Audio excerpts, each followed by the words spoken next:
La traducción en griego ¿de qué? De los libros originales que están en hebreo y en arameo. Ahorita vamos a ver cuáles son los libros que están en arameo porque son muy poquitos. Entonces, dijimos que en el año 200 aproximadamente antes de Cristo, en la Biblioteca de Alejandría, hubo el interés por parte de lo que conocemos como Ptolomeo II, el rey, que él quiso tener el libro hebreo en su biblioteca, pero no en hebreo, lo quiso tener en griego. Manda traer al sumo sacerdote, el sumo sacerdote trae a 72 rabinos, y en una temporada muy corta y en una isla traducen literalmente todo lo que es la Torá, el Pentateuco y lo que se conoce como el Antiguo Testamento para nosotros, lo traducen al griego y esa es la primera traducción de la Biblia, 200 años aproximadamente antes de Cristo, y se le conoce como la primera traducción que se llama la Septuaginta. Ok. Esta traducción es la que Jesús cuando nace, humanamente hablando, es la que él empieza a estudiar y a leer y a conocer. Ese es el libro o el rollo que a Jesús se le dio para poder leer. Aquí está establecido en este versículo. Ahora, sin embargo, volvemos al libro de la Academia. Sin embargo, un compendio de 66 libros acabó conociéndose como uno solo, la Biblia. El Antiguo Testamento está formado por ¿cuántos? 39 libros, y fue escrito en su mayor parte en hebreo y 3 libros en arameo: Esdras, Jeremías y parte de Daniel. Esos son los libros que están en arameo. ¿Cuáles son? Esdras, Jeremías y parte de Daniel están escritos en arameo. Todo lo demás del Antiguo Testamento está en hebreo. Ahora, en 3 idiomas, que es el hebreo, arameo y griego, la Biblia. Entre sus autores se encuentran reyes, está David, está Salomón, gobernadores, Nehemías, Daniel, nobleza, Daniel, un general militar, Josué, sacerdotes, Samuel, Esdras, Jeremías, Ezequiel, Zacarías, pastores, Amós, también agricultor, músicos como Asaf, Emán, escribieron salmos, un recaudador de impuestos como Mateo y un médico como Lucas. Alrededor de 40 personas diferentes participaron para escribir la Biblia. Estas personas, que en la mayoría de los casos nunca se conocieron entre sí, autores cuya educación y experiencias variaban mucho. Sin embargo, la unidad del mensaje de la Biblia se mantiene. La Biblia fue escrita durante un periodo de unos 1500 años aproximadamente. Ahora dices, realmente si lo piensas, la Biblia es un milagro. Pregúntate o pregunta a testigos que hayan visto un evento y pídales que den un informe de lo sucedido. Un evento cualquiera, ¿no? Oye, ¿viste lo que pasó en la esquina, el carro cómo chocó? Sí, pregúntales de lo que haya sucedido y ellos invariablemente van a diferir, incluso ampliamente en su testimonio, y no será extraño que se contradigan entre sí de alguna forma. Sin embargo, la Biblia, que fue escrita por 40 autores en un periodo de 1500 años, se lee como si estuviese escrita por un solo autor, una gran mente, el Espíritu Santo. Como nos explicó el apóstol Pedro, el Espíritu Santo es el verdadero autor de la Biblia. Para que no haya contradicciones en 1500 años, para que no haya desavenencias y no haya herejías, en 1500 años aproximadamente, tiene que haber sido un solo autor. Ahí entra la inspiración de la Biblia. Por eso, cuando tú consideras y tienes la Biblia ya en tus manos, debes saber que ese libro es de un solo autor y de una sola inspiración, de un soplo divino que es el Espíritu. No sé si estamos de acuerdo en eso, ¿ok? Decíamos que la inspiración de la Biblia, lo que tenemos en nuestras manos, es de inspiración divina y es un solo autor, ¿ok? Es un solo autor. Ahora quiero que me pongas, Paula, la siguiente diapositiva, porque quiero que apunten este dato. Steve Langton, pues espero haber pronunciado bien el nombre, ¿no? En el 1220, ¿quién es él? Y se los pregunto no nada más para abrir el entendimiento, probablemente nadie sabe quién es, ni yo sabía hasta que me puse a estudiar un poquito más, así que estamos igual. ¿Quién es él? Él es un padre católico inglés de la Catedral de Inglaterra, que en 1220 tomó la Biblia y fue el que separó la Biblia por capítulos. Porque la Biblia no se escribió con capítulos ni versículos. Toda la Biblia original no tiene capítulos ni versículos, está escrita de corrido, completamente. Entonces, él era maestro, además de ser un padre católico, sacerdote católico, además era maestro de la universidad y tenía unos conocimientos muy vastos del entendimiento. Entonces él dijo, dentro de la historia y su biografía, dijo, ¿por qué no vamos separando por capítulos la Biblia para que sea más entendible? Porque era como muy cansado leer y no sabías dónde te quedabas. Entonces él fue el que separó la Biblia por capítulos, toda la Biblia, sin excepción. Todos los capítulos como están separados, él es el responsable de que sea separado por capítulos. Número 2, por lógica, ¿quién es Robert Einstein? Exactamente 300 años después, él no solamente tomó la Biblia con los capítulos, pero él la separó por versículos. O sea que 300 años después, no solamente fue suficiente la separación por capítulos, sino que él la separó por versículos. Y en 1533, nada más como un dato histórico para que entendamos, él hizo la primera Biblia que él hizo con la separación de capítulos y versículos, es exactamente como existe la Biblia hasta el día de hoy, separada por los versículos exactamente como él los separó. Ahora, él es un francés y el de arriba es un inglés, ni se conocieron junto con los demás que no conocieron, pero todos contribuyeron de una o de otra manera para que pudiéramos tener una Biblia en nuestras manos. Dicen amén. Para aquellos que querían saber quiénes eran estas personas, pues ya saben cómo separaron los versículos. La Biblia originalmente no está separada por versículos, capítulos, se tradujo después, se separaron los versículos, los capítulos después y los versículos hasta el final. Muy bien, ahora dice, aquí mismo lo tienen para no ir a la Biblia, nada más aquí como punto de referencia, dice 2 de Pedro 1:21 en la Reina Valera actualizada, ¿no? Del 2015. Porque jamás fue traída la profecía por voluntad humana. Al contrario, los hombres hablaron de parte de Dios siendo inspirados por el Espíritu Santo. Entonces, los hombres hablaron siendo como inspirados, ¿por quién? Por el Espíritu Santo. Ahora vamos al contexto histórico que yo les expliqué la vez pasada. Para darnos una idea básica acerca de los tiempos de la Biblia, es importante identificar qué. Dijimos, Abraham vivió ¿cuántos años antes de Cristo? Entonces, cuando escuchamos de Abraham, nos recorremos al tiempo históricamente, son 2000 años. Pero después tenemos ¿a quién? A Moisés, otro personaje importante. Cuando hablamos de Moisés, estamos hablando de 1500 años antes de Cristo. Ahora, si tomamos como referencia la vida de Moisés a la vida de Jesús, son aproximadamente ¿cuántos años? Entre 1500 y 1600. ¿Y por qué la Biblia fue escrita aproximadamente en 1500 años, 100 más, 100 menos? ¿Por qué? Porque el primer escritor de la Biblia es Moisés, no Abraham.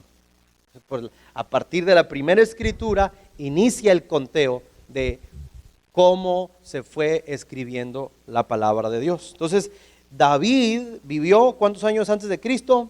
1000 años, y lo dijimos, Isaías vivió 650 años antes de Cristo, y Malaquías 450 años de Cristo, que es contemporáneo de Esdras. No sé si me estoy explicando hasta ahorita. Entonces, ustedes en su hojita, como algo, los que tienen hojas como yo ahorita no lo van a poder tener, ok, porque falta el manual, pero quiero que le den la vuelta a la página 3, atrás. Vienen algunas preguntas, ¿me las pueden decir cuál es la primera? ¿Qué dice la primera pregunta?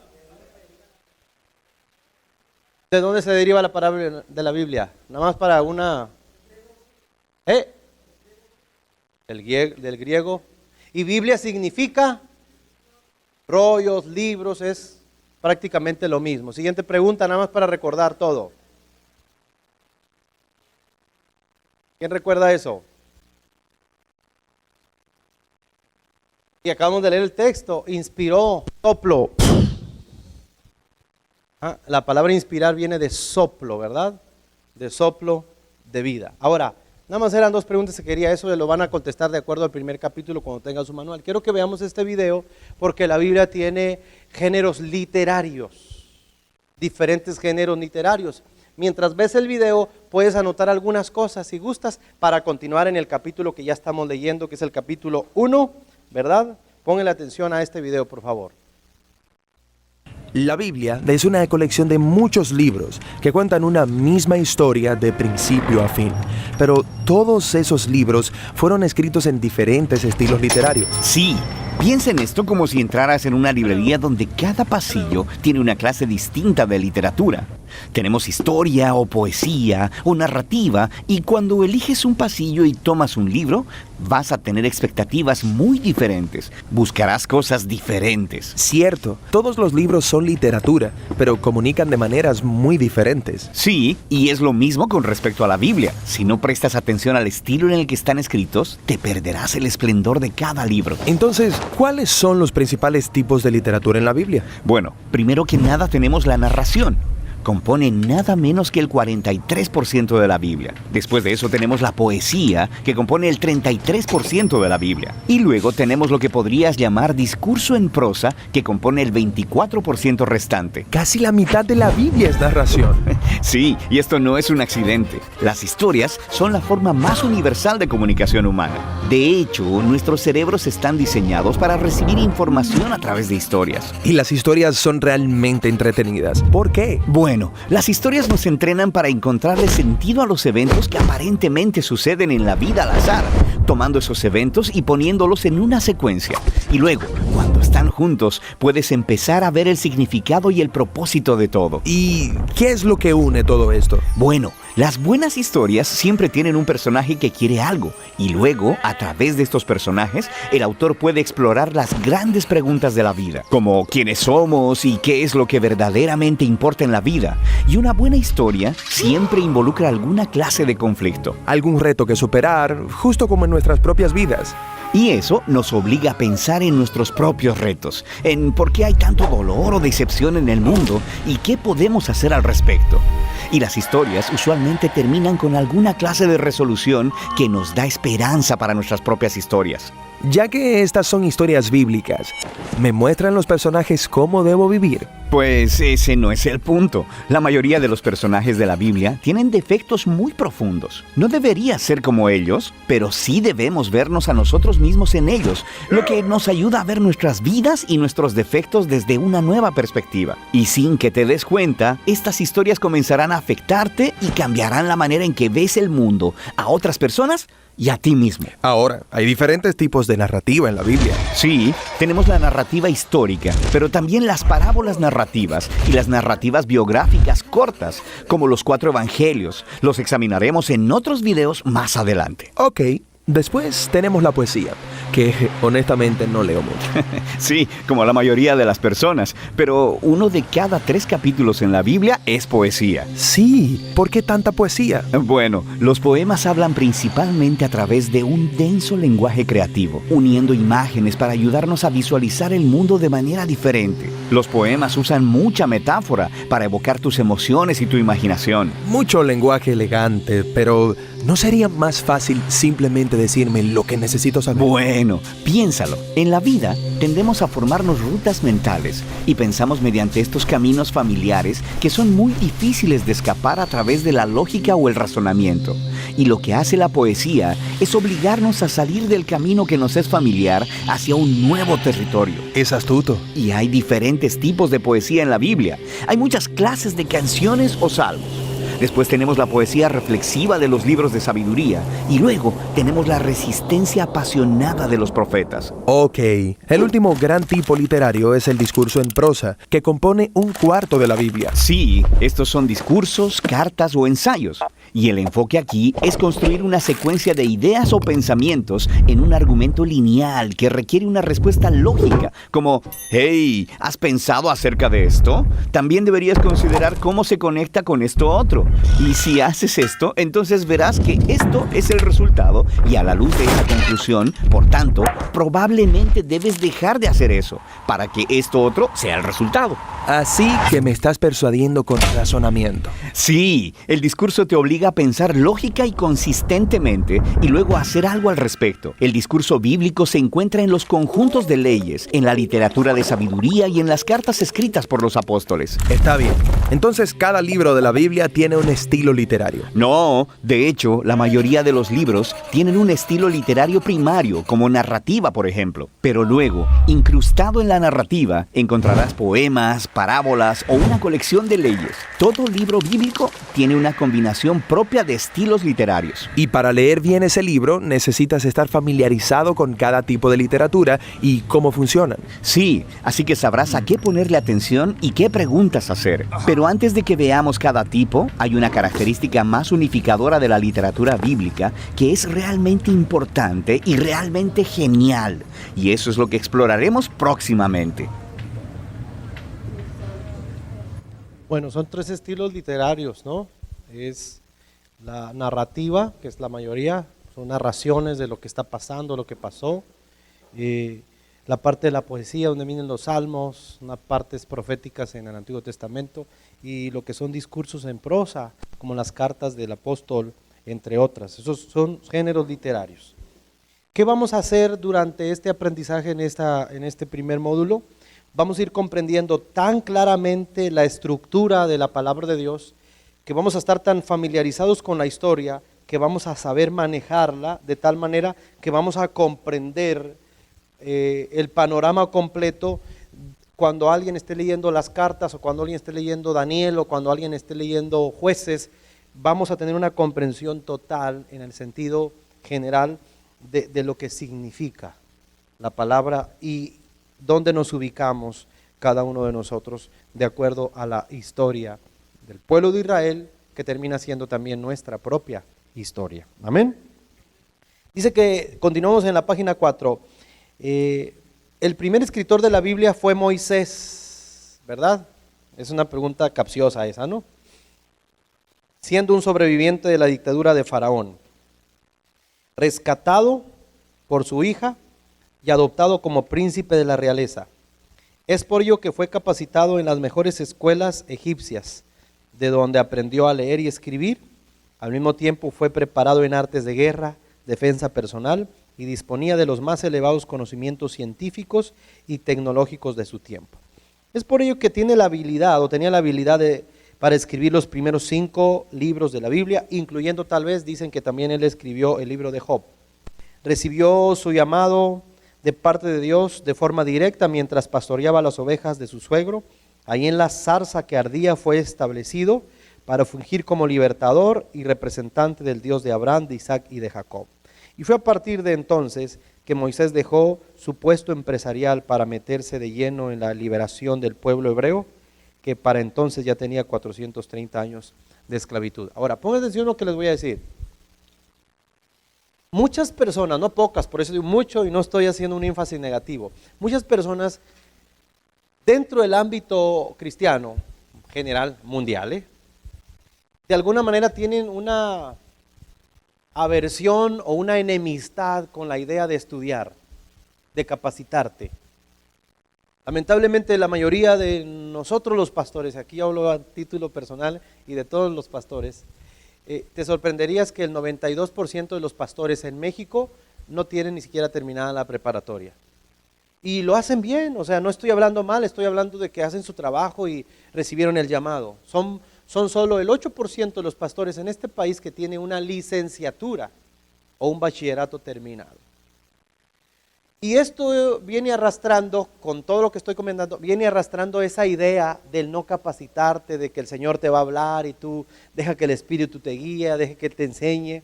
Cuando muchos de nuestros congregantes y muchos de nuestros propios líderes, pastores, hablo directamente, pudieran terminar la preparatoria, pudieran hacer una carrera universitaria, pudieran seguir en una maestría, Todo obviamente en la línea que tiene que ver con el desarrollo, ¿verdad?, de la propia iglesia. Y pues este hundimiento educativo, el que tiene la iglesia, arrastra la falta de multiplicación, de desarrollo y de crecimiento de las propias congregaciones. Ahora, la mentalidad de muchas personas, al ser pentecostales, y entiéndase por pentecostés, alguien que tiene más tendencia hacia lo que el Espíritu Santo puede hacer, puede llenar. Nosotros nos consideramos pentecostales en esta iglesia, porque creemos en la manifestación del Espíritu Santo. Ustedes me pueden ver razonar y pensar, pero de repente yo me suelto a hablar en lenguas y puedo brincar y me puedo arrodillar, y yo creo totalmente en eso. Pero esa experiencia es extraordinaria. Pero resulta que, aquí era el punto que quería llegar, los dos hombres más inteligentes catedráticamente, y no tomo a mi Señor Jesús porque eso es punto de aparte, no lo puedo comparar al maestro, ¿verdad?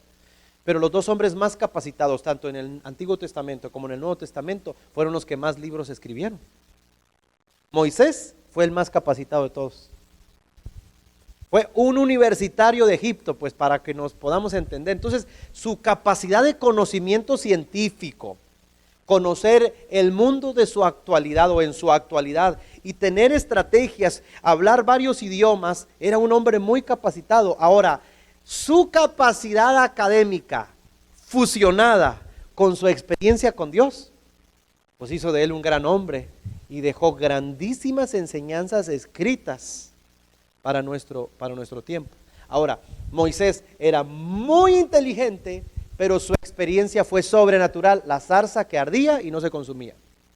Entonces yo quiero que ustedes piensen el conflicto que tenía Moisés, porque era un hombre que pensaba mucho, y cuando tiene un encuentro con Dios en la zarza, pues para él obviamente es real la experiencia, pero él dice, él está pensando académicamente, ¿cómo me van a creer si voy y les digo, qué les voy a decir?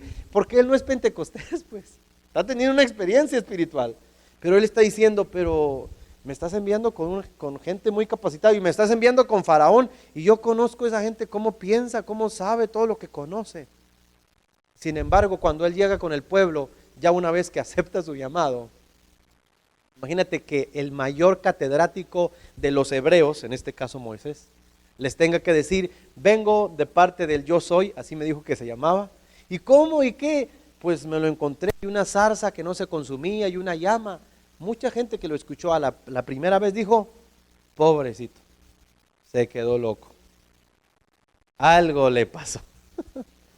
Lo mismo que pasó con Pablo, que era Saulo en hebreo. Lo mismo que pasó de todos los apóstoles de Jesús, el más capacitado.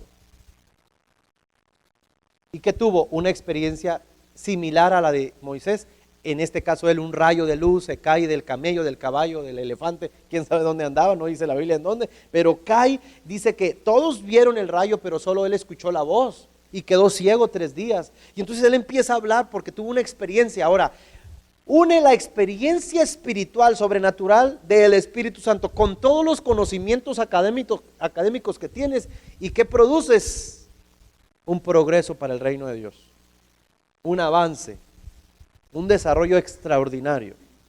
Entonces, Moisés y Pablo son puntos de referencia para que nosotros no nos quedemos estancados en cuanto a lo que conocemos o pensamos que ya no hay más que estudiar. Por eso está la librería, hay libros que puedes adquirir por internet, hay cursos que puedes terminar tu secundaria, puedes continuar con tu preparatoria. Yo soy alguien que siempre te va a impulsar a que te superes, a que no te quedes estancado. Si no te titulaste, titúlate. Y no estoy hablando algo que yo no esté viviendo y algo que yo no esté practicando. Pero creo que en la medida que la iglesia vaya creciendo también espiritual y académicamente, nuestro nivel de percepción social y nuestro potencial hacia arriba va a ser mucho más notorio. ¿Por qué? Porque Dios anhela que sus hijos puedan estar en todos los sectores, y el conocimiento de la palabra, más que mantenernos en el nivel en el que nos encontramos, la palabra propia nos impulsa hacia la superación espiritual. No sé si me explico, hermanos. Entonces,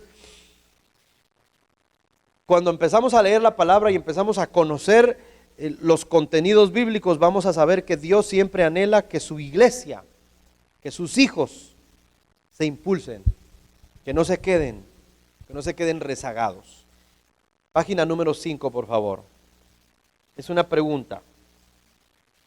¿Sabes quién fue el primer escritor de la Biblia? ¿Quién? Vamos a descubrirlo por nosotros mismos. Vamos a ir a esa cita que está ahí. Vamos a ver si es cierto. Éxodo 31, 18. Vamos a descubrir por nosotros mismos quién fue el primer escritor de la Biblia. Éxodo, ¿qué? 31, 18. ¿Qué dice? ¿Quién escribió la primera parte de la Biblia? El primer escritor de la Biblia fue Dios, porque Él tuvo que dar el punto de partida. Él es la palabra de Dios. Quiero que entendamos esto. Ahí está el detalle, pero no es insignificante ni menor. O sea, el primer interesado en dejar plasmado la escritura para el conocimiento del pueblo es Dios. El primer escritor de la Biblia es Dios. Él fue el primero que escribió con su dedo. Por eso la Biblia es la palabra de Dios, escrita por el dedo y posteriormente escrita por otros hombres inspirados por Él. Es como decir, Dios escribió los primeros 10 mandamientos y todo lo que escribió, estoy exagerando, y dijo, ya me cansé, ahora síganle ustedes, pero yo les voy a decir que van a escribir. Pero Él sigue siendo el autor, pero el primer escritor de la Biblia. Ahora, yo quiero que ahora esta es una imaginación, yo hubiera querido estar ahí. ¿Cómo escribe Dios? Yo sé que escribe perfecto, pero imagínate unas tablas que las escribió Él. Él las escribió. Los primeros mandamientos los escribió. Ahora, ¿por qué las quebras, Moisés? Las quebró. Dicen que Moisés fue el primero que conoció la tecnología. ¿Por qué, pastor? Tenía una tablet en la nube, columna, y sin wifi, ¿no? Recibió revelación. Era una broma, pero no, como que no se rieron mucho. No soy muy bueno para los chistes yo. Soy un poquito saladito, ¿no? Soy saladita gamesa. Entonces la respuesta es, ¿quién fue el primer escritor de la Biblia? Dios. Ahora también hay evidencias de que Dios le dio la orden a Moisés para que él fuera coescritor. Éxodo 34, 27, por favor, ¿qué dice? Amén. Entonces ahí Dios le está diciendo a Moisés, ahora escribe tú. Pregunto, ¿quién está interesado en que se quede la escritura? Dios está interesado. Dios es el primer interesado en la educación de su pueblo, es Dios. Así que escríbele, Moisés. Pregunto, hermanos, ¿por qué Dios quiere que se escriba su palabra? ¿Por qué Dios dice, Moisés, escríbele? El primero escribió, ¿verdad? Dios primero escribió. Y lo dice, Moisés, escríbele. Y ahorita hay otros textos para entender que Dios, escríbanle. ¿Por qué Dios quiere que se escriba su palabra, las historias? ¿Por qué? Para conocer la verdad. ¿Qué más? Para dejar evidencias. ¿Qué más?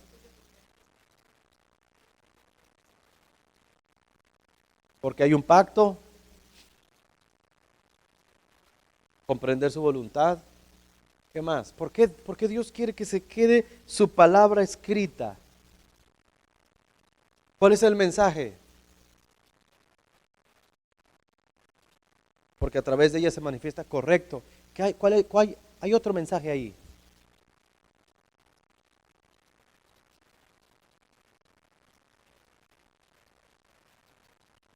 Nos ama y nos quiere revelar, correcto. Para que la usemos. ¿Qué más?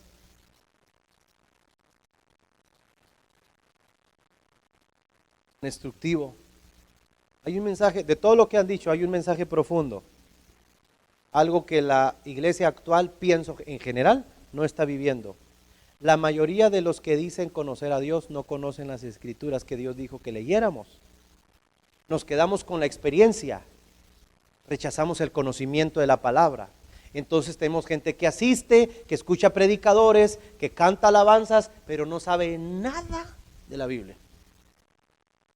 Y en esa ignorancia el enemigo se apodera. Porque espada del Espíritu es la palabra de Dios.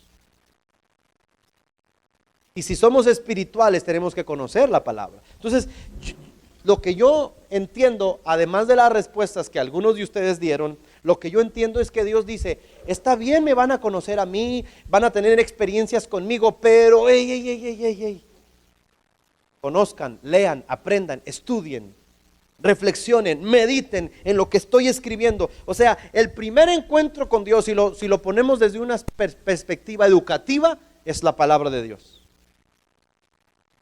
Pero resulta que ahora hay gente que dice que tiene encuentros con Dios y no conoce la Biblia. ¿Qué clase de encuentro es ese? Experiencias. Experiencias que se quedan huecas. ¿Por qué las experiencias se quedan huecas? Porque de nada sirve una experiencia sin conocer las escrituras del mismo que te dio la experiencia. Hay que conocer la palabra. Hay que escudriñar las escrituras y tener una profundidad en lo que está escrito y revelado en la palabra de Dios. Entonces, la experiencia con el Señor es buena, sí, pero el problema de este contexto que estoy hablando es que muchos solo quieren la experiencia. Más qué bueno que vine este domingo, supongamos que fuera el domingo, ay, tenía rato que no sentía eso. Todo es con no lo había sentido. Qué bonito culto, qué bonito esa alabanza, qué bonito canta esa niña, qué extraordinario se vio aquello, qué bonito drama, y toda la vida cristiana como que está relacionada a la sensación, al sentir, a lo que sentí, a lo que se movió. Y esa misma gente que tiene experiencias, que no tiene nada de malo que tenga experiencias, muchos ignoran la palabra. Y dicen muchas veces cosas que Dios no dice. Entonces, nuestro encuentro con Dios tiene que ser también un encuentro escritural, además de ser un encuentro espiritual. Tenemos que encontrarnos con Dios, con el Dios de la Biblia. Y la experiencia y la palabra van de la mano.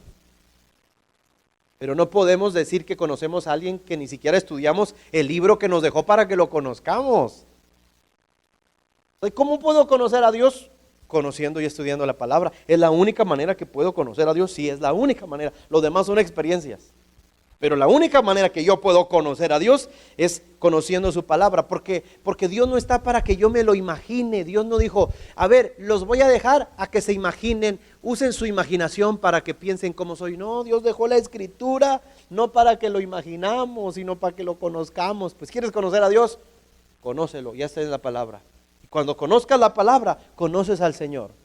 Conoces su deseo, su voluntad, su propósito. Sabes cuál es la actitud de Dios ante alguien que peca pero se arrepiente. Sabes cuál es el furor de Dios cuando hay circunstancias y cuando ya lo estuvieron, lo enfadaron. Dice, me enfadaron 10 veces este pueblo. Sabes cuál es la actitud de Dios cuando Él va a destruir un pueblo pero se arrodilla como Nínive. Y Dios, aunque va a traer juicio, decide perdonarlos. Entonces empiezas a conocer a Dios porque conoces la palabra, las historias, cómo se comportó Dios con gracia con David, cómo rechazó totalmente a Saúl. ¿Por qué rechazó Dios a Saúl? O cómo se comportó Dios con Abraham, y cuál fue la actitud de Dios con Noé, con ese punto. Entonces cuando tú vas conociendo, estás conociendo a tu Padre, a tu Dios, y ya le vas agarrando el rollo a Dios.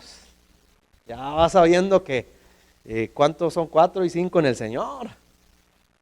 Pero si no conozco la palabra y me quedo con que Dios te ama, es la gracia, Él te ama, usted haga lo que quiera, Él lo ama, no.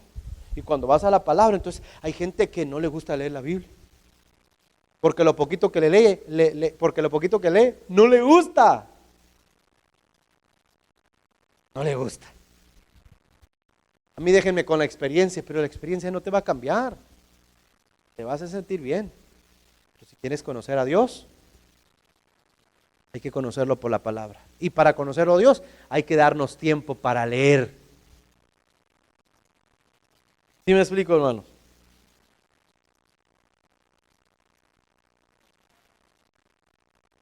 Imagínense que tenemos un momento glorioso, extraordinario como hemos tenido, y de repente supongamos que tengo deseo de que ya seamos muchos y nos multipliquemos, y en mi pasión de que esta iglesia va a crecer, y de repente digo, Espíritu Santo, y le digo, José Luis, en el nombre de Jesús vas a poner un grupo, y tú, Gustavito, también, y el Señor me dice que tú vas a levantar a otro grupo, y tú también, y falta que aunque ninguno sepa la Biblia, pero yo creo que van a levantar grupos y van a predicar en las calles. ¿Qué van a predicar si no saben nada? ¿A dónde? Yo mismo los estoy mandando a la destrucción, a la frustración. Tú pon a alguien, o sea, no sé si alguien vivió esa experiencia, que te pongan en un momento, en una condición de predicar, de estar en un grupo, de compartir la palabra, pero en realidad no sabes ni dónde está Apocalipsis, ni dónde está en Hebreos, ¿y qué digo? ¿Qué hago? Pues puedes contar tu testimonio el primer día, y el segundo día le puedes dar el recalentado de tu testimonio. Y el tercer día te vientas el recalentado del recalentado, pero para el 4 ya no te van a aguantar la gente. La gente quiere aprender la palabra, quiere que le hable a alguien que conoce. Entonces tenemos la experiencia de nuestro Señor Jesús, los capacitó 3 años y medio y luego los envió. Y cuando los envió les dijo, no pisen una sola casa sin haber recibido el Espíritu Santo. ¿Sí me estoy explicando? El conocimiento acompañado de la llenura hace de nosotros siervos de justicia y obreros de valor. Pero no, es que la obra de Dios no es emocionalista, aunque se mueven emociones naturalmente cuando nos toca el Espíritu, por supuesto. La gente ríe, grita, brinca, está correcto, está bien lo que sientas. Pero sin conocimiento, necesito conocer a Dios. Pregunto, ¿cómo puedo conocer a Dios? Leyendo la Biblia. Y si no la leo, no lo conozco. Y lo poquito que conozco es lo que me dijeron que era, pero no lo he comprobado. No me consta. ¿Qué es una persona que no ha leído realmente la Biblia y no la ha estudiado, pero su vida y su fe hasta este día se rige por lo que ha escuchado? ¿Qué es? ¿Cómo se le considera bíblicamente a esa persona? Un borrego. Lo que dice, lo que dice, lo que dijo, lo que dice. ¿Y usted cuando le lee? No, lo que aquel dice, lo que este dice. Y a lo mejor, y mi vida cristiana no se puede ir por lo que los otros dicen. Qué bueno que lo digan. Lo comparo, lo compruebo, escudriño las escrituras. Jesús mismo dijo de él mismo, si ustedes dicen que me conocen, pero no me conocen, dice, escudriñen las escrituras, porque ellas dan testimonio de mí. Ustedes dicen que conocen, pero no las conocen. Si leyeran la Biblia, supieran que soy el Mesías, pero como no la leen, y la leen al revés, porque algunos la leen chueco.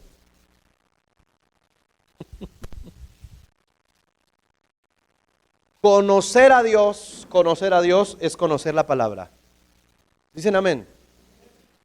Y para conocer la palabra que tengo, necesito pasar tiempo estudiando. No hay de otra, es escuela esto, hermanos. Si usted no le da a su vida y a su conocimiento individual un espacio de media hora o de 1 hora, imagínate que tuvieras la disciplina a partir de este módulo en todo el resto de tu vida, decir, sin exagerar, para no media hora diaria exactamente en un horario para leer y estudiar la palabra. Qué tremendo. Y verdad que sí se puede. Si podemos pasar 2 horas en las redes y no pasa nada, ¿por qué no pasar en la palabra de Dios, que no es una red, sino es una arma de impulso para nuestras vidas?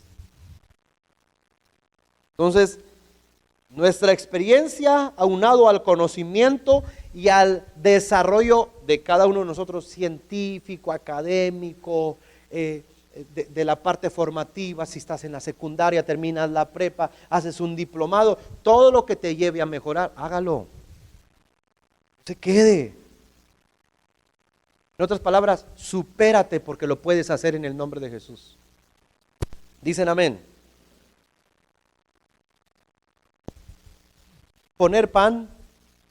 Hacer pan y poner una panadería son 2 cosas distintas, ¿estamos de acuerdo?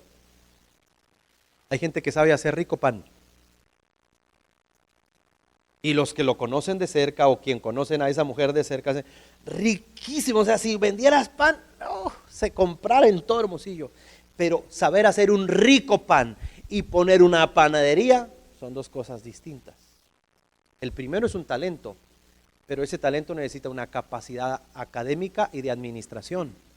Porque poner una panadería no solo es saber hacer pan, que es rentar un local, tener personal, horarios de entrada, pagar en Hacienda, mercadería, publicidad. todos estos elementos, promociones, días especiales, ¿qué más le pones a la pan? Entonces todo esto se necesita para que este pan delicioso salga al mercado y tenga éxito inevitable. Nosotros, al igual que esto, si no nos capacitamos, no importa qué tanto talento y capacidades tengamos, si no tenemos otros conocimientos, nos podemos quedar estancados. Porque yo veo que Pedro estuvo, o por lo menos entiendo en la palabra, es el que más cerca estuvo de Jesús y nomás escribió 2 cartas. Porque era pescador, sin malentender ni menospreciar el oficio de pescador, ¿ok? Pero su capacidad académica, aunque fue lleno del Espíritu Santo, le daba hasta pescador, pues. Y sin embargo, Pablo, sin haber caminado con el Señor, ni hacerle una sola pregunta, hablando de un discipulado, tuvo un encuentro con el Señor, pero gracias a las capacidades académicas y de formación que tuvo, pudo escribir casi todas las cartas. Cuando tú ves en la palabra de Dios, el único que fundó iglesias fue Pablo con los compañeros que agarró. Y los otros se dedicaron a predicar en el templo. ¿Pero por qué? Pues si recibieron al mismo Espíritu todos, por supuesto, pero la capacidad y desarrollo y el conocimiento también académico y científico determina el crecimiento. Dicen amén. Entonces, aplica esta parte que estoy enseñando a tu diario vivir. Te puedes expandir a nivel individual, en ejemplo, en la peluquería y lo que vende. Aquí mi hermano en todo lo que Dios le va a enseñar empresarialmente, Joaquín y mi hermana Carla. O sea, puedes ampliar toda la gama de lo que tú sabes hacer, pero necesitas conocimientos, aprendizajes, entendimiento del mercado, y todo te lo da la palabra, pues. O sea, la palabra te ayuda para todo, para todos los aspectos y para todos los elementos. Si la Biblia no nos enseña a espiritualizar todo, sino a comprender la vida desde el punto de vista del reino.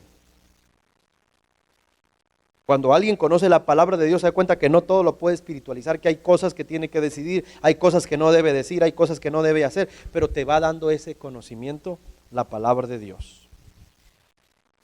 Dice también, así Dios decidió, dice, compartir créditos con Moisés y todos los demás que se sumarían a esta extraordinaria gama de escritores. Ejemplos.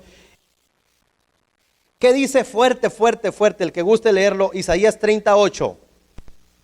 Fíjese la instrucción de Dios. Ve pues y escribe ¿qué? Esta visión en una ¿qué? En una tabla para que ¿qué? Para que sirva. Dios está diciéndolo, a ver Isaías, todo lo que estoy, ve y escríbelo y que quede y que se recuerde y que se entienda y que se reconozca. Dios incita a la escritura, porque al incitar a la escritura, ¿a qué está incitando? A la educación, al aprendizaje. Siguiente versículo, la parte de atrás, fuerte, fuerte. ¿Quién se lo está diciendo? Dios interesado en que no te quedes con esto, Jeremías. Escríbelo en un libro, todo lo que te estoy diciendo. ¿Cuál es la intención? De que las próximas generaciones lean, aprendan, reconozcan, estudien. Dios lo está diciendo. Siguiente versículo en la parte de atrás, Ezequiel 24:2, fuerte, fuerte. Escribe la fecha y ahí más adelante le sigue diciendo que siga escribiendo. Puntos de referencia, Habacuc 2:2, allá atrás. Declárala en tablas, escribe la visión, no te quedes, escríbela, anótale. Dios dice, escribe en un libro las cosas que ves. Y por último, hermana Carla, pero todo lo que acabamos de leer dice, nos dan la posibilidad de concluir el interés de Dios sobre la educación, la lectura y el estudio de las Escrituras. Con respecto a la traducción de la Biblia, observa la siguiente escala de tiempo en referencia a los escritos originales y sus traslados hasta aquí. Pongan atención a esta parte, mire. Ya dijimos que Moisés es en la Torá en el 1500 antes de Cristo. Ahí empieza las primeras escrituras. Primer escritor fue Dios. Y aquí hay una situación de tiempo, ¿verdad?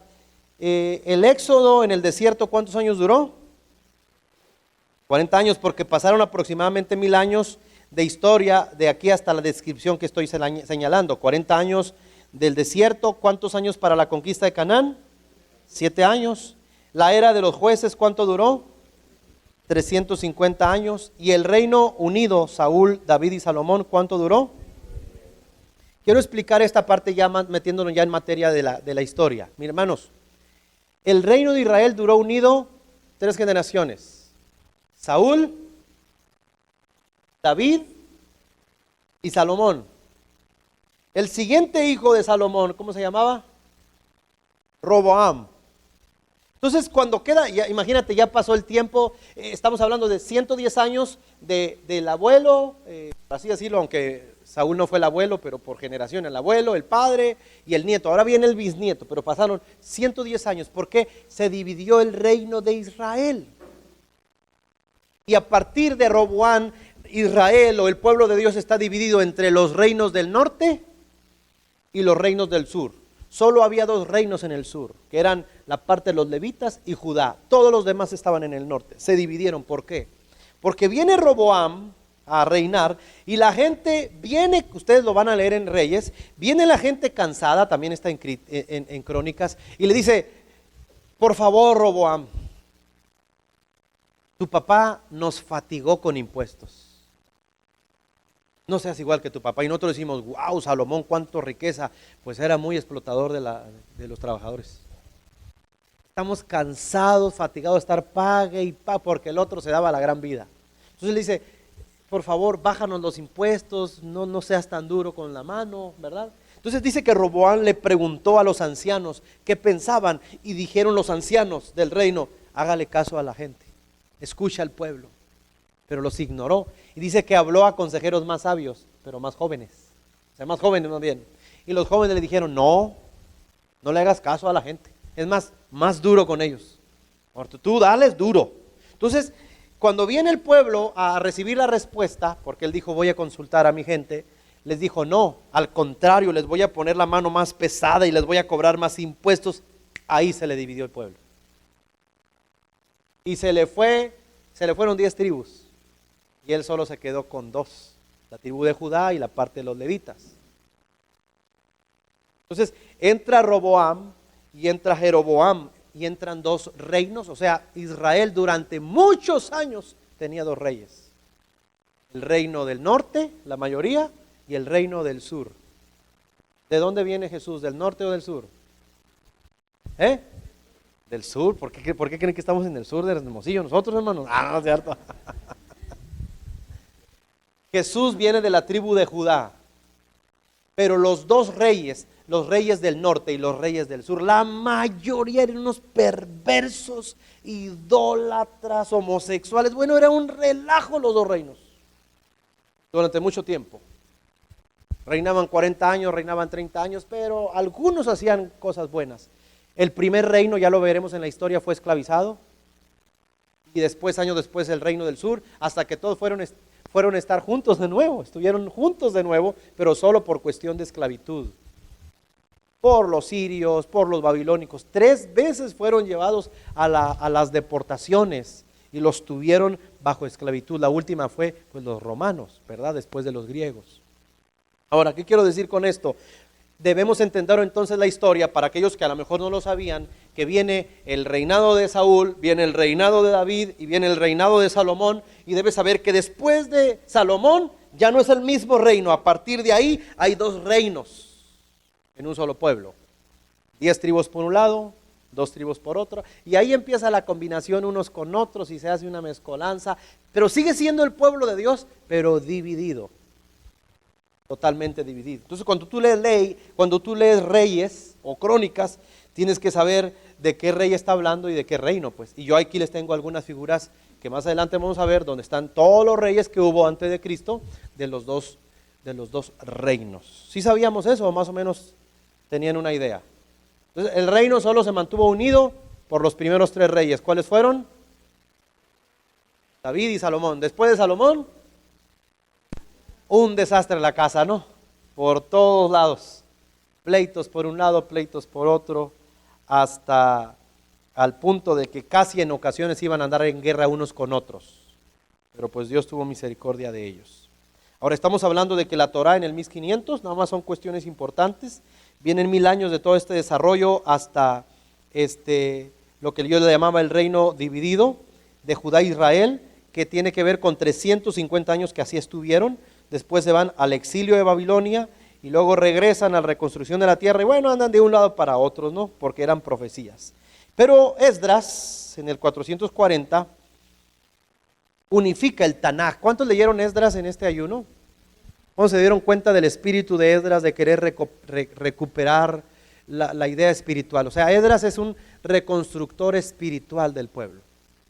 Esdras lo que dijo, hey, vamos a los originales, vamos a la palabra, volvamos a la ley, volvamos a hacer todo lo que Dios nos mandó. Y Esdras, él, como un catedrático y sacerdote, él es el que hace el Tanaj, que yo les he mencionado. Y el Tanaj tiene que ver con los escritos, donde el Pentateuco, los profetas y los escritos, por eso se llama el Tanaj. Algo aprenderemos de eso más adelante, pero eso a grosso modo. Y Esdras se encarga de dar orden al Antiguo Testamento y lo dividió en 3 grandes partes: la Torá, la ley, los Neviim, los profetas, y los Ketubim, los escritos. Hasta ahí quedó Esdras, murió. Y entonces viene el rey Ptolomeo II o segundo en el 250 a.C. y deseó que en la biblioteca de Alejandría, que yo les decía, la biblioteca más grande del mundo, existiera el Tanaj organizado de Esdras en el idioma griego. Para ello fue necesario el trabajo de 72 rabinos de Israel. Por eso la primera traducción de la Biblia, el Antiguo Testamento, y se le llamó Septuaginta, por los 70 rabinos que estuvieron involucrados.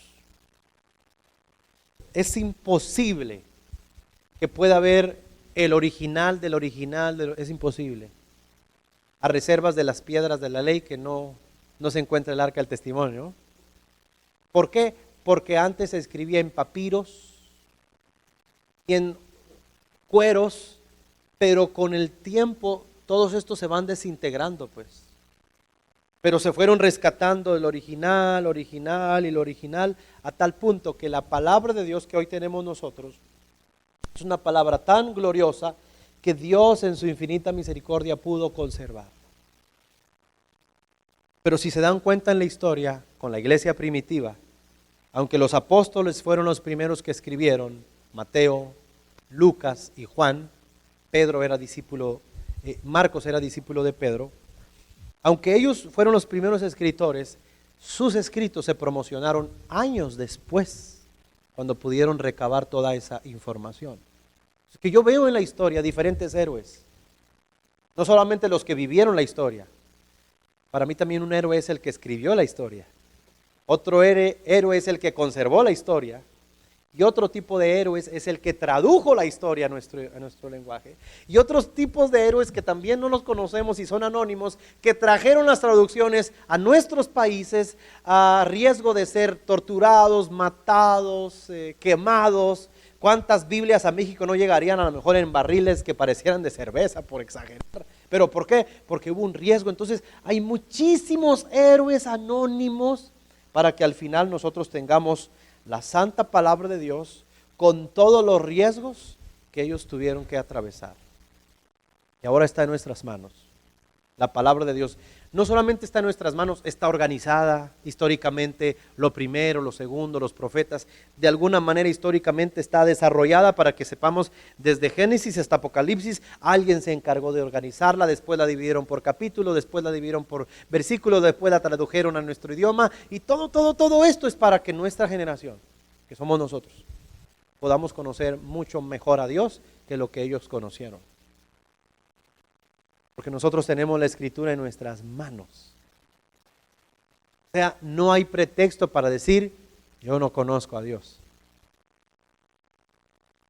Ya la falta de conocimiento de Dios sería falta de tiempo y falta de dedicación a esas horas importantes de estudio. Pero todos fuimos llamados en este tiempo a conocer a Dios y darlo a conocer. Ahora, quiero que vean un último versículo para hacer el receso, Deuteronomio 6:6. Deuteronomio capítulo 6, versículo 6. Dice así, está hablando Dios a través de Moisés y dice, y estas palabras que yo te mando hoy palabras, la palabra, lo escrito. Ya estaba escrito para entonces. Estarán sobre tu corazón. Así que el deseo de Dios es que nuestra Biblia no esté en la biblioteca. ¿En dónde esté? En nuestro corazón. Que la aprendamos. Estarán sobre tu corazón. ¿Y qué más? Y la repetirás a tus hijos. ¿Y qué? ¿Qué más? Que quiero nomás que entendamos la palabra repetir. ¿Ok? ¿Cuánto les ha tocado estar viendo un programa de televisión? O antes era más común esto cuando la gente veía más programas. Que estás viendo un programa de televisión y dice, vamos a unos comerciales. Y de repente el comercial que sigue es el mismo que había estado en los comerciales anteriores. ¿Ok? Te vuelven a repetir el comercial. Y después en la siguiente pausa vuelve el mismo comercial. Y el mismo comercial. Y el mismo comercial. Y el mismo comercial. Y el mismo comercial. ¿Sabes de dónde lo sacaron ellos? De ahí. ¿Por qué? Porque nuestra mente, no mágicamente, pero lo voy a decir, extraordinariamente, tiene 3 cerebros. Nuestro cerebro está partido en 3 sistemas. Sistema reptiliano, sistema límbico y sistema neocórtex. Ahora pongan atención. En el sistema reptiliano es el sistema animal que todos tenemos. No somos animales, tenemos un sistema de supervivencia. Cuando hay humo en un accidente, tus ojos empiezan a llorar incluso sin sentir el humo. ¿Por qué? Porque el sistema reptiliano te activa la adrenalina. Entonces, por ejemplo, cuando un avión está cayendo, espero que no les pase a ustedes, ni a mí tampoco. Cuando un avión está cayendo, usted debe saber que cuando ese avión se estrella, las personas nunca, escuchen, no estoy exagerando, nunca sintieron cuando se murieron. Lo único que sintieron es el miedo que se estaba cayendo el avión, es lo único que sintieron. Pero el golpe, la explosión, es más, es probable que antes de que haya estrellado el avión a una montaña, ya hubiera 4 o 5 infartados. Simplemente. ¿Cuántos han experimentado un golpe en el momento y te das cuenta que no te duele nada? ¿Por qué? Porque el sistema reptiliano nuestro, que Dios puso, es para sobrevivir, correr. Está comprobado que el ser humano puede levantar 10 veces el peso de su cuerpo. El ser humano puede saltar más de 2 metros en un momento de supervivencia. Es nuestra capacidad, es nuestra adrenalina interna que Dios dejó. Sistema reptiliano. Sistema límbico, sistema emocional, tiene 2 amígdalas, no la de la garganta. 2 amígdalas, dos aritos, y ahí está toda la parte emocional, pero resulta que ahí está nuestro cerebro inconsciente.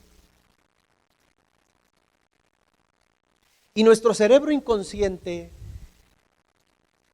es el que está activo en nosotros para que se asusten. Póngale porcentaje ahí. El 88% de nuestra actividad diaria está gobernado por el sistema inconsciente. Cuando usted se está abrochando los tenis, ¿está haciéndolo con cuidado porque no sabe o puede abrocharse los tenis sin estar viéndolos? Cuando usted se cepilla los dientes, ¿estás así como cuando recién estás aprendiendo y hasta contestando una llamada? Cuando tú vas manejando tu automóvil y vas contestando algo, ¿no te diste cuenta que pasaste como 10 semáforos y cómo dice al frenar? Y a qué horas frené, y a qué horas pasé, y a qué horas rebasé, etcétera? ¿Sabes quién lo hace? Tu cerebro inconsciente. Y ese cerebro es más poderoso que el consciente, porque el consciente solo tiene el poder del 12%. Estoy hablando en la neurociencia, comprobado, hermano, no me estoy inventando nada, no crea que fumé algo, yo no fumo. Por eso les estoy leyendo el texto de le repetirás. La única manera que tú puedes cambiar la información, quiero que tú pienses que esta alfombra, solo para ejemplo de los que están, a lo mejor no la alcanzan a ver, pero sí se la imaginan, esta alfombra es el inconsciente o el subconsciente, y este piso es el consciente, solo es el 12%, pero mi problema no es el consciente, porque yo conscientemente quiero cambiar, conscientemente quiero echarle ganas, conscientemente ya quiero terminar mis tareas, no quiero reprobar, conscientemente y hago planes con Dios, pero es el 12%, tengo un 88% en mi contra. Y el 88% es el que siempre reprueba, siempre deja todo para lo último, es el que no quiere dejar los vicios, es el que no quiero. Ahora, quiero que piensen en esto para entender la parte de le repetirás la palabra. La hipnosis clínica, porque existe la hipnosis clínica, La hipnosis clínica está permitida para las personas que lo aceptan voluntariamente. Entonces, cuando alguien te va a hipnotizar porque es real, le tienes que ceder tu voluntad, si no, no te puede. Es imposible que alguien sea hipnotizado si no desea. Pero si alguien dice, yo quiero, a ver, hipnotíceme. Bueno, póngase flojito, cooperando, voltea a ver, mira la campanita, la estrategia que te ponga el psiquiatra clínico. Te puede hipnotizar. Cuando él te duerme, supongamos que sí lo hace, cuando estás dormido, lo que tú le estás dando a él es el acceso completo a tu inconsciente.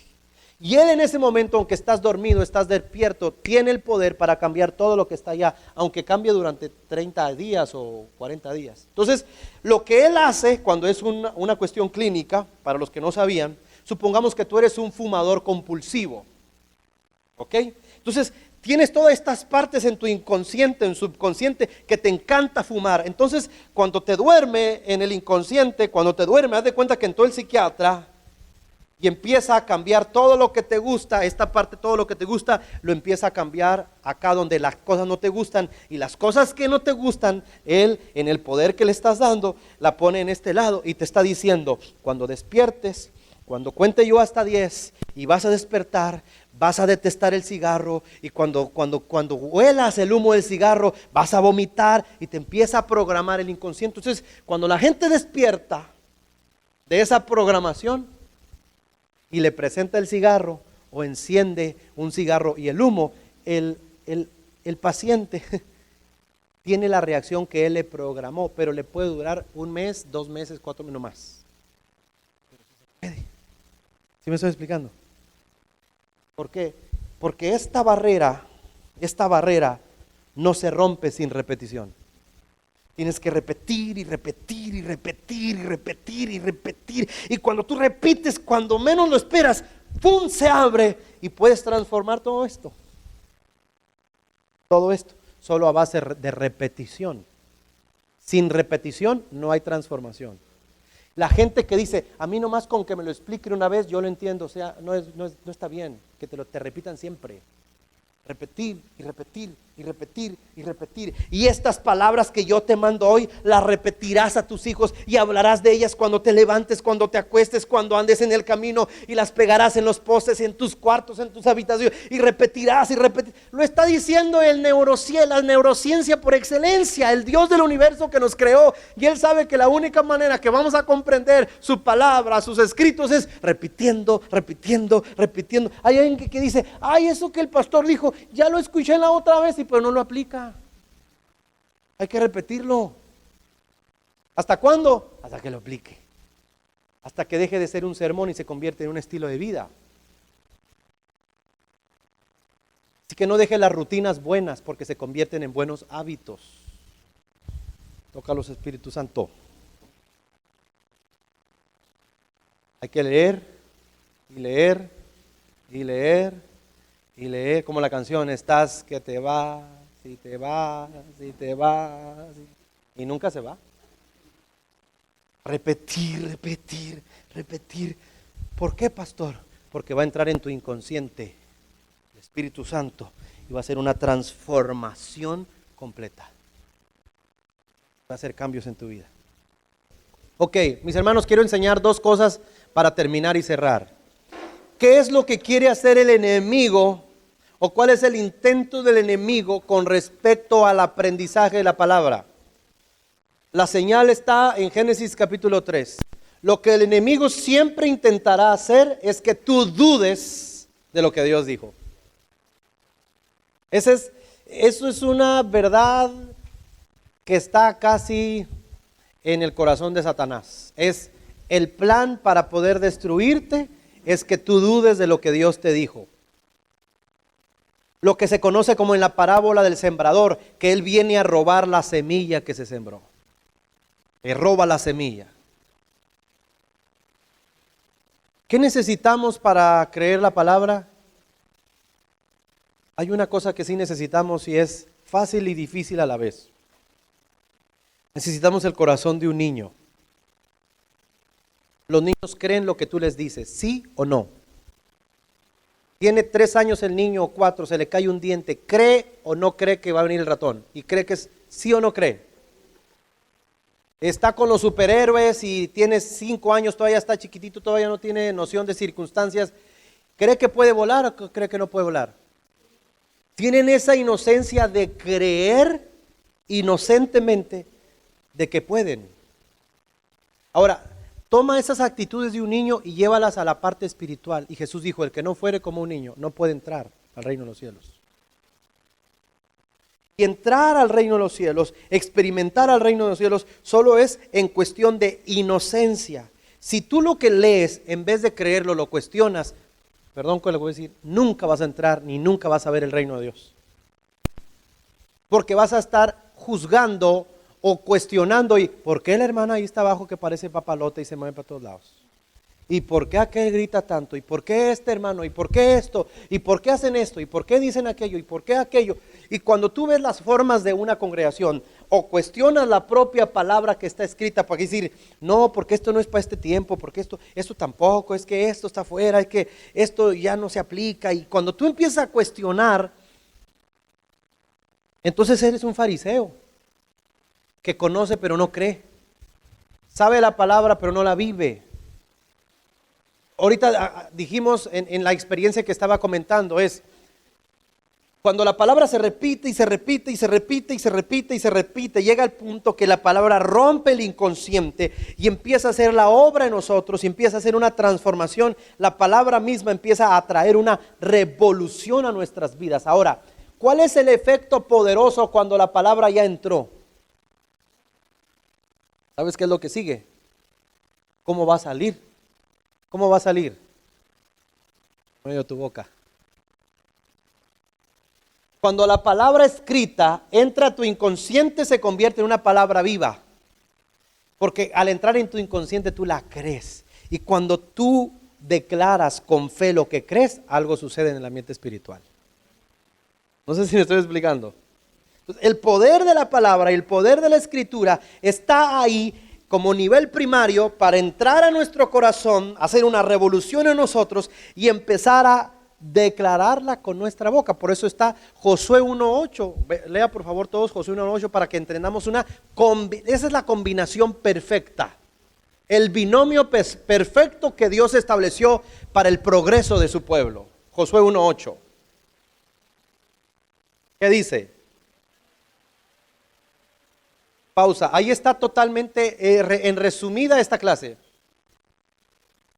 Nunca se apartará de tu boca este libro de la ley. Bueno, pero el libro de la ley está escrito. Pero está escrito, lo estudié, lo medité, lo creí, lo creo, ahora lo declaro. Y en esa declaración suceden cosas gloriosas. Porque es la palabra viva de Dios en nuestra boca.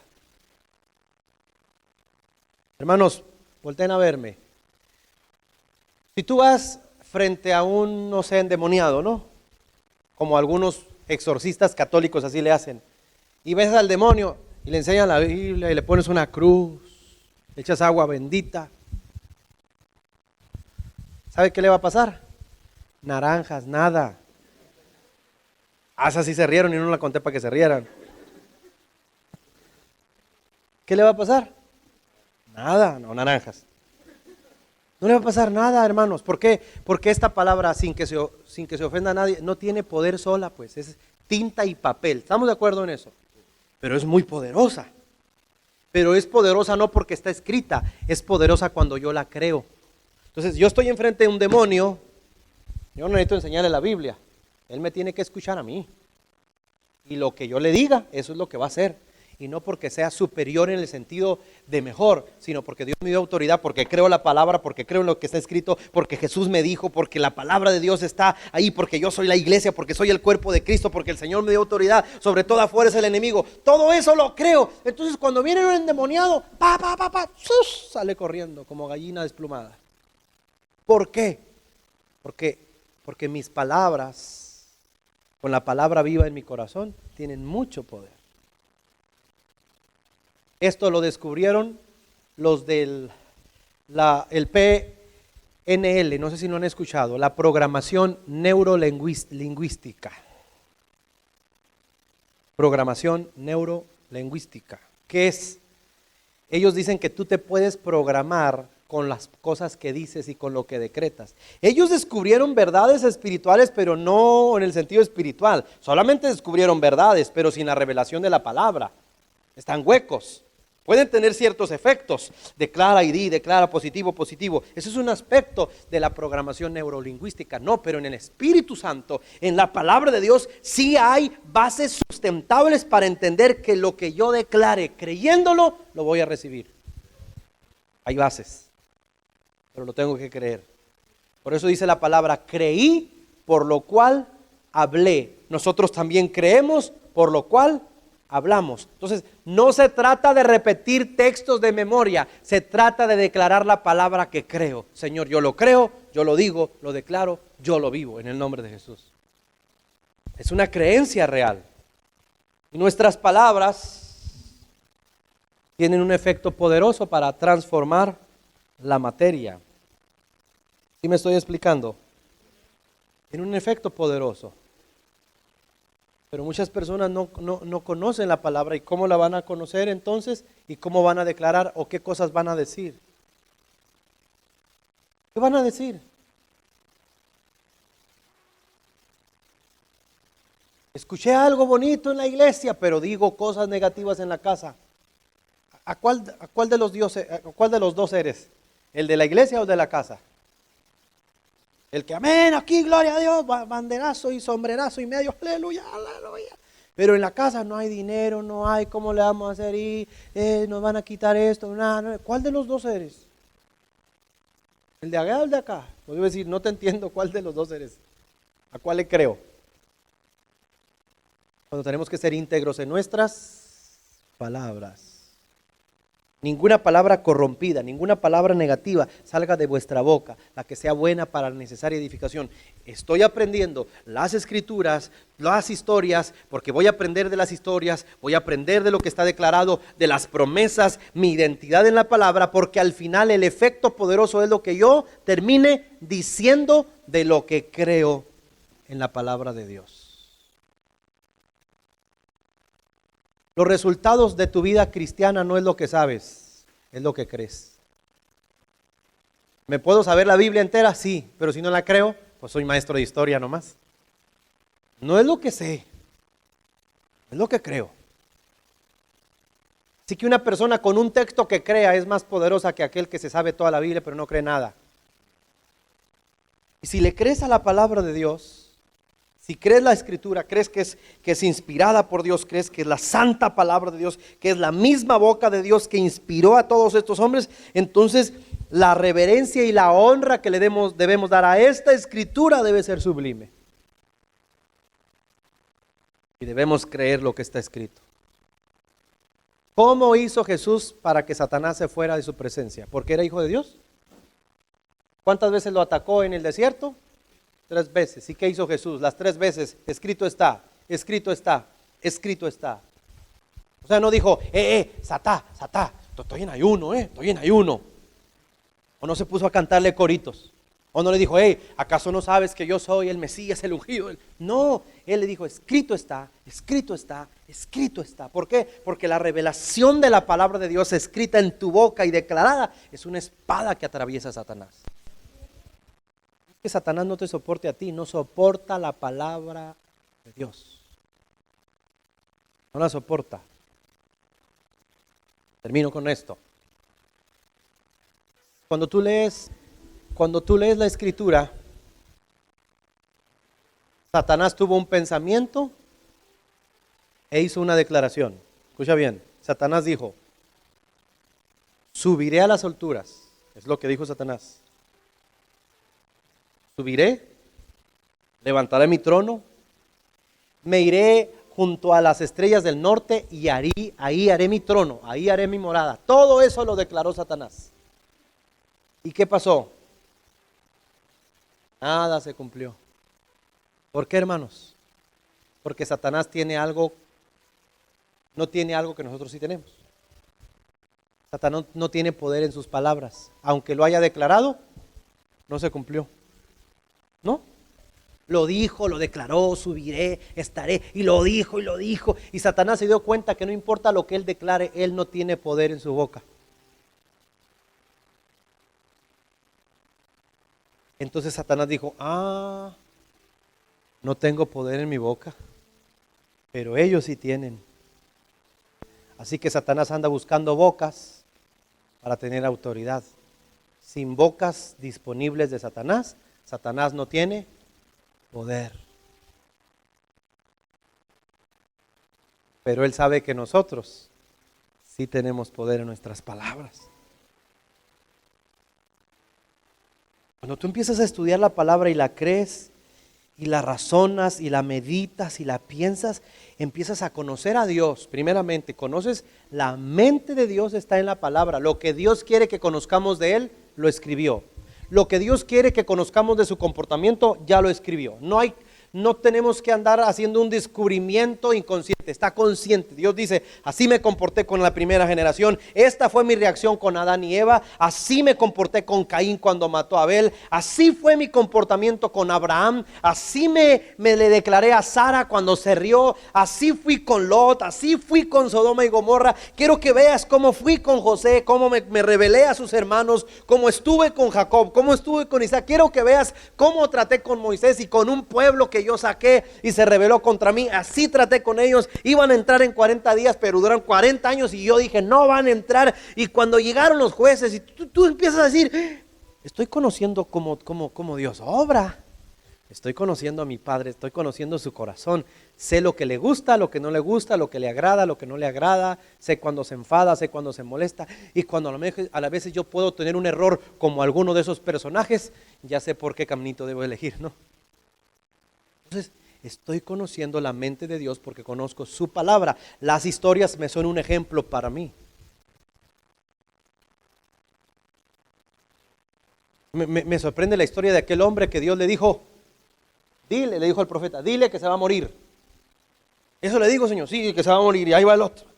Oiga, que se va a morir. Que ni modo que prepare las chivas, la maleta y todo, que se va a morir. Dios dijo, aleluya, vámonos.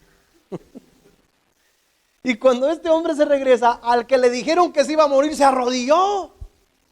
Señor, ¿cómo me vas a quitar la vida? Yo he sido fiel contigo, Señor, he cumplido tu palabra. Y el Dios que dijo que se iba a morir se retractó. Y dice, ¿cómo? Dile que siempre no. No esté jugando, Señor. Dile que no, que le voy a dar 15 años más. Oiga, compa, no sé qué usted tiene línea ahí arriba, pero que siempre no, que en 15 años se va a morir usted. Estoy comprendiendo algo de Dios en esa historia. Que aunque Él emite un juicio o da una palabra, con mi corazón y mi intercesión, puedo cambiar santamente el corazón de mi Padre. Lo estoy conociendo. Cuando tú vas leyendo las escrituras y te vas empapando la vida de Job, lo que ellos dicen, tú te enamoras de tu Padre. Pero sobre todo sabes cómo conquistar el corazón de Dios. ¿Sabes qué Dios me dice a través de la Biblia? Cuando Él me revela todo lo que me revela es, hey, conóceme. ¿Para qué? Para que me conquistes. ¿Usted cree que Dios no quiere que lo conquistemos? Estamos equivocados. Dios quiere que yo lo conquiste. Pero Él me muestra cómo lo puedo yo, me da las claves para que yo lo conquiste. Pues. Cada vez que yo desobedezco, aunque Él no me manda al infierno, me está diciendo, así no me vas a conquistar nunca. Cada vez que, ya sabes que eso a mí no me gusta. Pero si ya sé lo que sí le gusta, lo que sí le agrada, lo voy conquistando. Voy conquistando su corazón. Y las personas en la Biblia que conquistaron el corazón de Dios, Dios les dejó llamar amigos. El padre de la fe. ¿Imaginas la confianza que Dios tenía con Abraham? Que bajó y le dijo, ¿sabes qué? En un café, ¿no? Se tomó un café con Abraham, estoy parafraseando y imaginándome la escena. ¿Y cómo estás, Abraham? No, pues aquí estoy. ¿Qué crees? Que quiero destruir Sodoma y Gomorra y a todos los quiero echar fueguito a todos, así, los quiero consumir. Dios le está contando. Y entonces en el café le dice, oye, pero ¿cómo lo vas a destruir? O si hay gente ahí, está su sobrino. Entonces hay una intercesión, él le declara lo que va a hacer y Abraham le contesta y le dice, y que si hubiera tantos y que, sí me estoy explicando, Dios le da la confianza al hombre para que se acerque a él, para que lo conozca. Pero para eso necesito conocer las escrituras para conocer a Dios. Alguien dice, yo no conozco a Dios. No, usted ignora a Dios porque no le gusta leer la Biblia. Pues debe conocerlo porque está en la palabra. Y ahí usted va a saber cómo conquistar el corazón de Dios. ¿Sabes qué pasa cuando conquistas el corazón de Dios? Yo sé que algunos dicen o lo han dicho de forma bromista, yo soy el preferido de Dios. Pues yo he visto en la Biblia que Dios sí tiene algunos preferidos y algunos favoritos. Lo he visto por las Escrituras. Como le dijo el ángel a María, mujer, muy favorecida. O sea, ¿sabes qué? Tienes la firmota de arriba con un cheque en blanco, lo que pidas. Es muy favorecido. Tienes barra abierta en el cielo, lo que tú quieras. José, muy favorecido. Donde lo pongan a trabajar, así lo metan a la cárcel, se convierte en el jefe de la cárcel, porque está al favor de Dios con él. Pero él honra a Dios con todo su corazón. Deja de querer quedar bien con los hombres. Empieza a agradar el corazón del Padre y se te van a abrir todas las puertas. Y aunque te metan en la cárcel como a Pedro, Dios puede enviar 2 ángeles y sacarte un rato, que andes de nuevo afuera. Nada te va a arrebatar de las manos de Dios. Y hay que escudriñar las Escrituras.